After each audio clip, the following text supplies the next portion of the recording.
The Gift. Simon and Robin Callum, Jason Bateman and Rebecca Hull, are a married couple moving from Chicago to California while recovering from a recent miscarriage. They find a nice home near the place Simon used to live and decide to settle in. While getting furniture for their house, a man, Joel Edgerton, approaches Simon and claims to know him from high school. Simon doesn't recognize him until the man says his name is Gordon Mosley, or Gordo. He politely welcomes the couple to the area and leaves. Gordo first drops off a bottle of wine on the couple's doorstep as a welcoming gift. He later shows up while Simon is at work, leading Robin to invite Gordo to stay for dinner. When Simon joins them, Gordo tells Robin about how Simon used to have a campaign for class president and using Simon says as his slogan, and it would get him anything he wanted.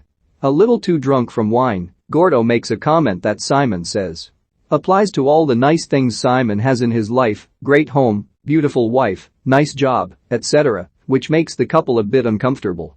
Simon doesn't approve of Gordo visiting them, even crossing his name out over his phone number on the fridge and writing Weirdo, as that was Gordo's nickname in high school. Gordo continues to leave gifts like a bunch of koi fish with food for them, and he installs a new TV with cable for the couple. He walks into the kitchen and sees Weirdo written on the fridge and leaves offended. To Robin's surprise, Gordo later invites the couple over for a dinner party. Simon and Robin go to a surprisingly nice home for the party. Gordo tells them that the other couple he invited just cancelled on them. During conversation, he mentions that he is not married.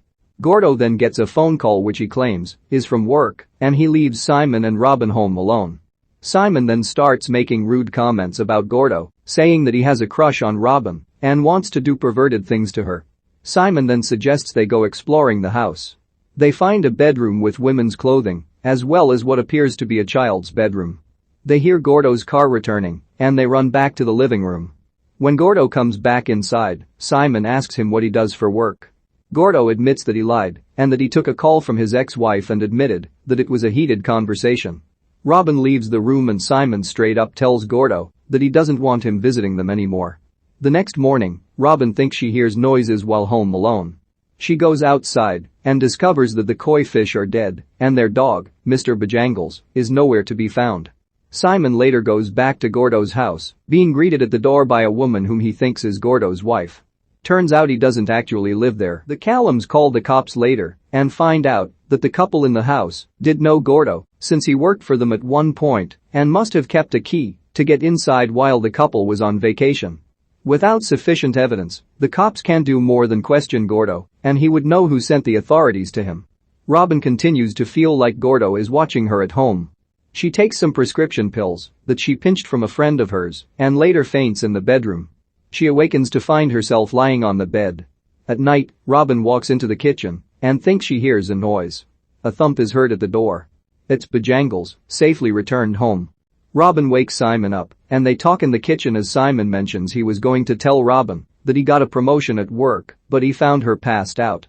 He also takes out the pills he found and thinks that Robin has had a relapse after previously abusing pills during their stay in Chicago. Robin argues that Simon doesn't believe her suspicions about Gordo.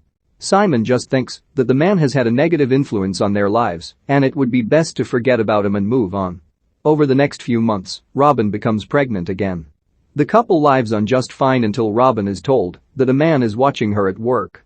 It's Gordo. Later, the couple finds a letter that apologizes for him bothering them, and he addresses Simon by saying he was willing to let bygones be bygones. Simon denies knowing what Gordo is talking about. The couple goes to a baby shower for Robin.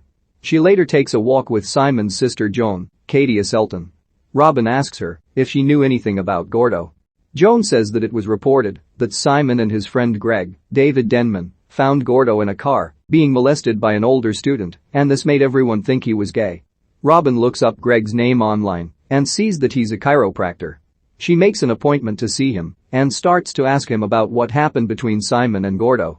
Greg becomes distressed and says that Simon made up the story about Gordo being molested because Simon was a bully and frequently targeted Gordo. This story also led to Gordo's father trying to burn him alive after thinking he was gay, resulting in his father's arrest.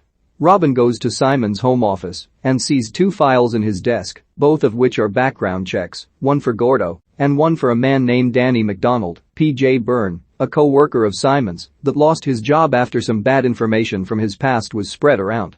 She sees a mugshot of Gordo, as he was apparently arrested years ago for burglary. Robin later confronts Simon when he gets home, and he callously states that, while he did not know what Gordo's father tried doing to him, he doesn't care since his own dad was hard on him, but he toughed it out and doesn't feel he's done anything wrong. He starts to comment on Robin taking pills, and she slaps him, saying he's just as much a bully now as he was back then. Simon later apologized to her and says he did a background check on Gordo to protect themselves. Simon goes to a bar where Gordo is hosting a trivia contest. Afterwards, Simon finds Gordo in a parking garage and gives him a half-assed apology, mainly because Robin told him to. Gordo says it's too late for that, and while Simon thinks he's done with the past isn't done with him. Simon knocks a basket out of Gordo's hands, spilling papers everywhere. Simon then kicks Gordo as he tries to pick them up, then presses him against a pavement, demanding that he accept his apology. Simon leaves and goes home to tell Robin that Gordo won't bother them again. The Callums host a dinner party for Simon's promotion. A clattering sound is heard from upstairs, followed by another, and then something is thrown through the glass door, triggering the security system. Simon runs outside and sees someone running away. He tackles the man to the ground, thinking it's Gordo, but it is really Danny McDonald, angry with Simon for fabricating the information that lost him his job. Police sirens are heard, and Danny starts begging to be let go. Simon relents and lets him leave. Robin then announces that she's going into labor. Robin gives birth to a healthy baby boy. However, she tells Simon that she doesn't want to go back home with him, Simon, due to all the drama and madness he's caused. When he leaves her room, he gets a call from work saying he's being let go after word got around that he lied about Danny. Simon returns home to find a big wrapped box outside. In it are 3 numbered boxes.